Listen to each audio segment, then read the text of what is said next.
Je vous apporte le salut fraternel de la Confédération. Bienvenue chez vous. C'est votre Confédération.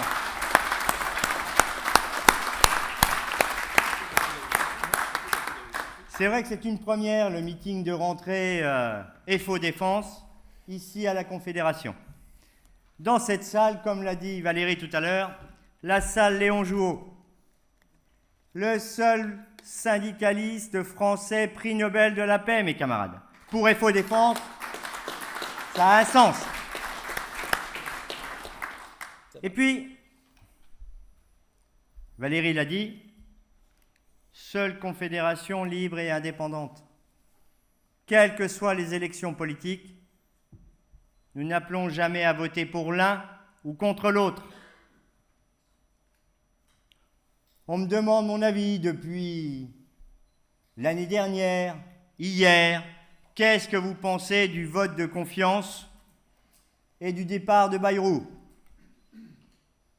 Mais vous, personnellement, moi j'adore Pau, c'est là où j'ai été breveté parachutiste, comme les camarades du Congrès m'ont retrouvé mon brevet, je l'ai reçu, il est dans mon bureau.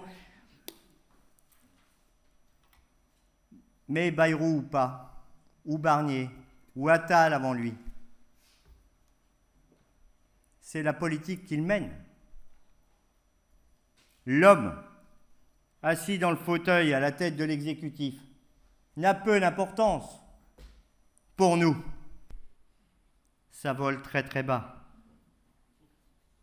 Surtout. Et à la fin, c'est toujours la même politique voulue. Nous présenter la facture du quoi qu'il en coûte, remettre en cause les droits que nous avons acquis les uns et les autres, diminuer les services publics. Vous coûtez trop cher.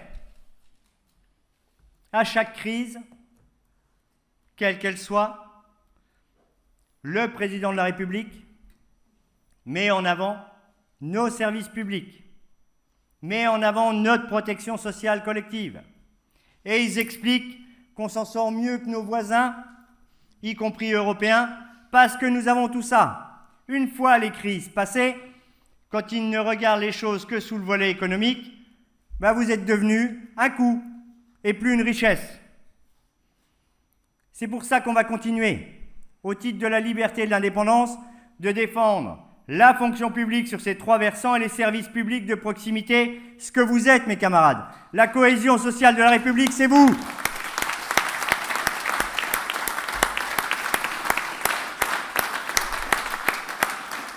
L'égalité dans la République, c'est des fonctionnaires au statut. Qui que vous soyez, quand vous franchissez la porte d'un service public, vous devez être traité pareil.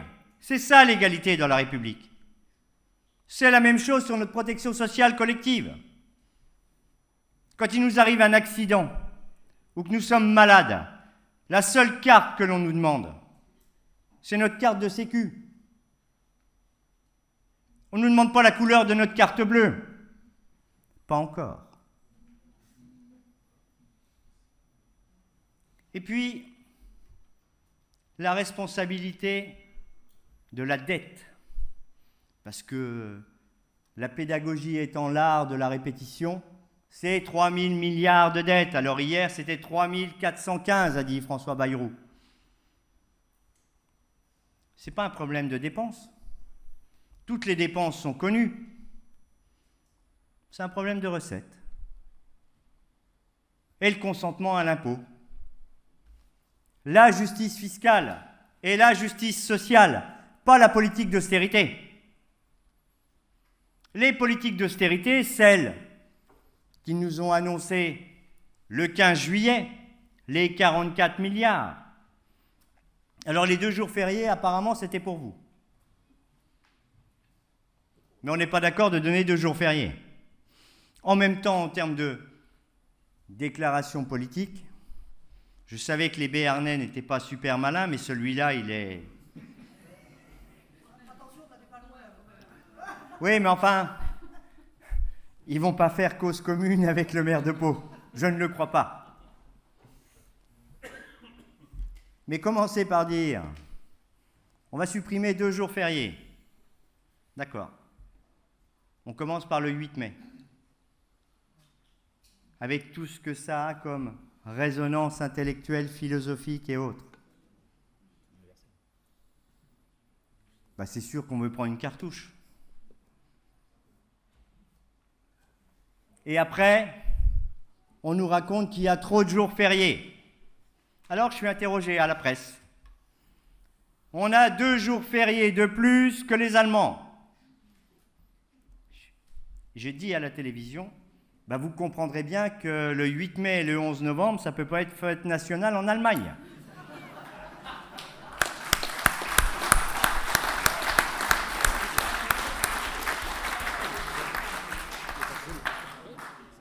Alors je l'ai fait à la blague parce que ça a fait le buzz.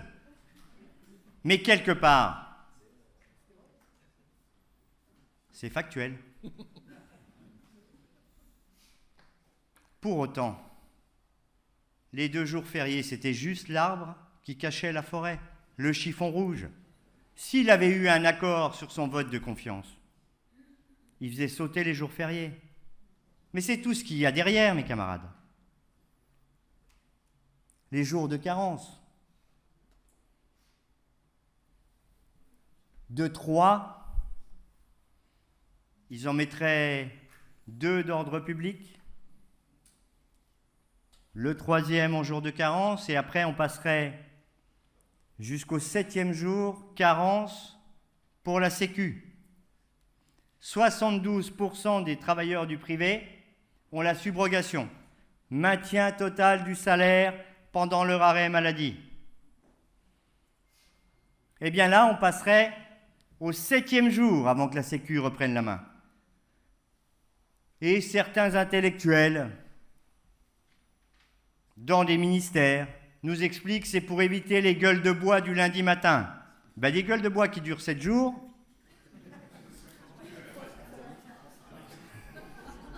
Même M. Dolny n'en a jamais eu une comme ça.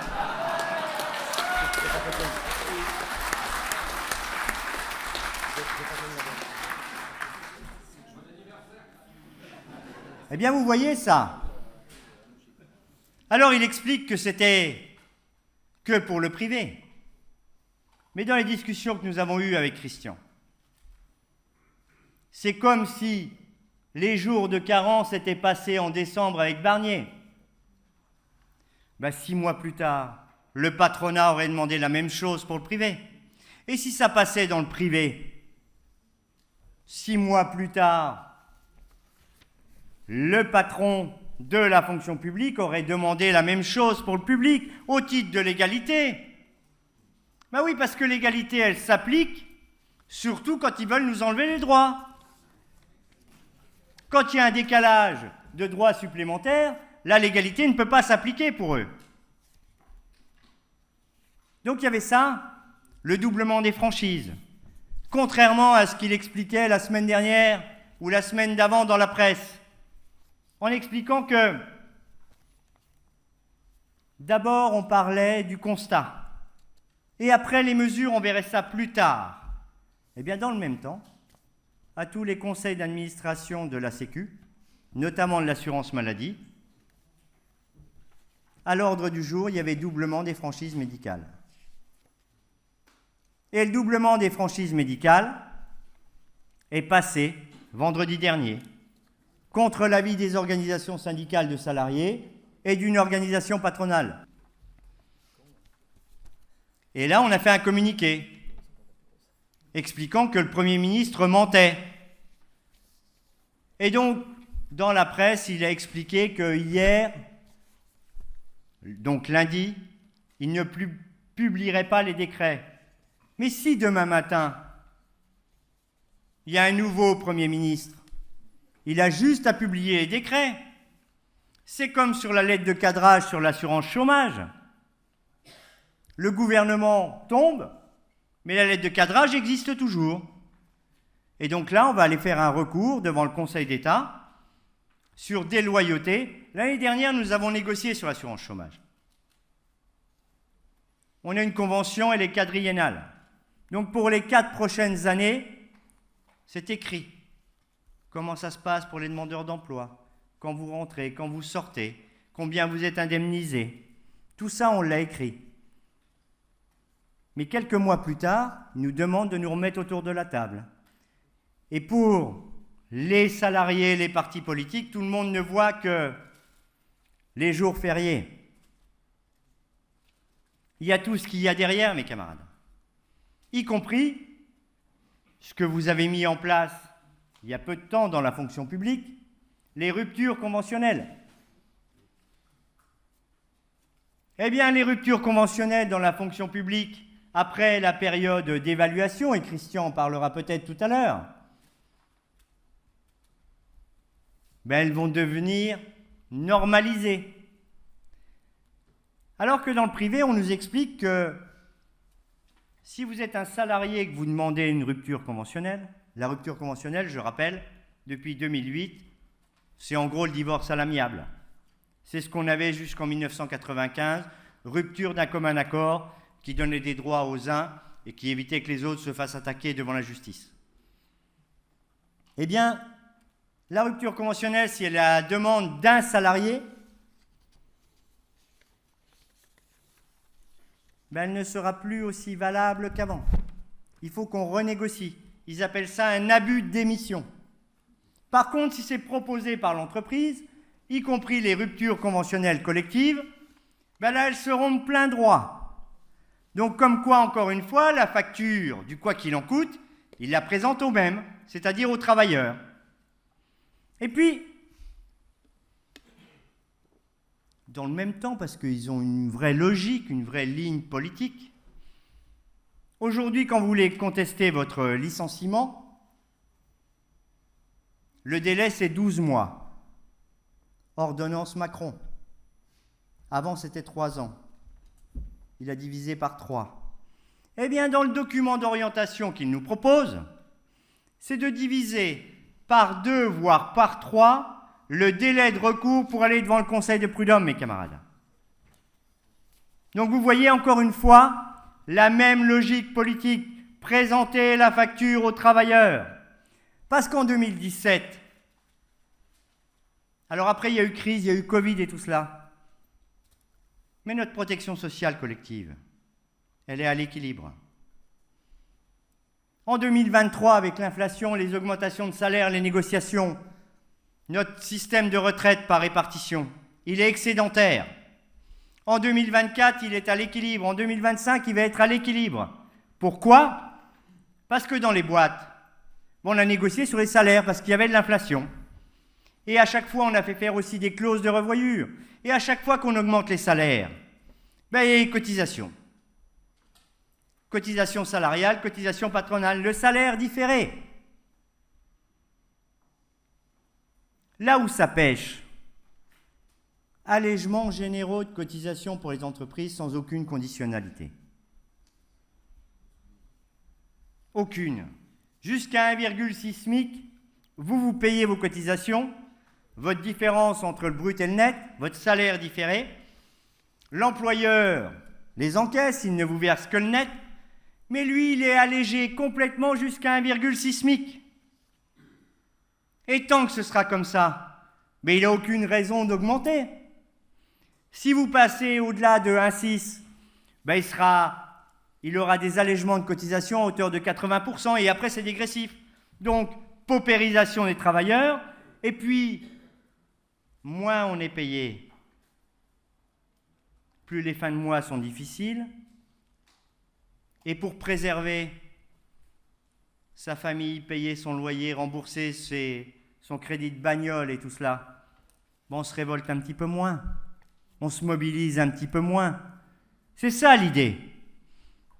Et dans tout ça, je vous passe toutes les petites lignes techniques où au bout du bout, on remet en cause notre sécurité sociale, notre protection sociale collective, notre assurance chômage. Ici, dans cette conf, il y a la salle André Bergeron. Le mec qui va voir le gouvernement en 1958 pour proposer l'assurance chômage, alors qu'à l'époque, on est en plein emploi. Le taux de transfert entre les travailleurs et les entreprises, c'est moins de 3%. on m'a proposé 50 balles plus loin, ben, je traverse la rue et j'y vais. Aujourd'hui, ce n'est plus le cas. Et si on n'avait pas l'assurance chômage André Bergeron, ben aujourd'hui, il y a 7 millions de travailleurs qui n'auraient même plus de numéro de sécu. On les appellerait, comme certains le font souvent, les assistés permanents, comme si être au chômage ou être au RSA, c'était un choix, mes camarades. Toutes les études sérieuses prouvent que certains font de l'optimisation. Moins de 2%. Par contre, quand on parle d'optimisation fiscale et sociale, pour les mêmes qui touchent 211 milliards d'aides publiques sans aucune conditionnalité, là on est à 123 milliards. Alors c'est pas qu'on ne pourrait pas la détecter, mais on ne sait pas la recouvrer. Pour une raison très simple, les moyens de Bercy. Alors l'intelligence artificielle va aller, les réseaux sociaux et le reste, mais le ministère qui a perdu le plus d'agents et qui va continuer d'en perdre le plus, c'est encore Bercy. Parce que pour les ministres d'économie et des finances qui demandent à tout le monde de se serrer la ceinture, il faut montrer l'exemple. Et ce que je disais tout à l'heure, ce n'est pas un problème de dépenses, on les connaît toutes, c'est un problème de recettes. Même nous, le consentement à l'impôt, on l'a un peu moins qu'avant. Je me rappelle quand j'étais môme, mes parents me disaient « Si tu payes des impôts, c'est que tu gagnes ta vie. » Aujourd'hui, à chaque fois qu'on nous en supprime un, mais pourquoi? Parce qu'on n'en a pas pour ce qu'on paye. On a moins de services publics, moins d'État, moins d'investissements publics. Alors à FO, on est atypique, libre et indépendant, et moi, je n'ai pas peur de parler de patriotisme économique et de souveraineté industrielle, mes camarades. Et qu'on arrête de faire du slogan sur la réindustrialisation, notamment pour l'armement. Parce que à chaque fois qu'on perd un emploi industriel,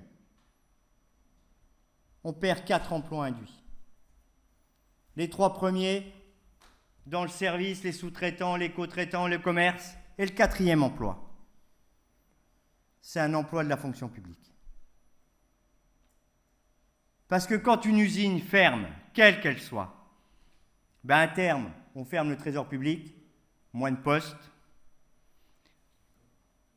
moins d'agents territoriaux, tout ce qu'il y a autour. 4 emplois induits. Donc il faut absolument qu'on revienne sur de la réindustrialisation, qu'on change de politique pour plus de justice fiscale et plus de justice sociale. Vive FO Défense, mes camarades! Bravo.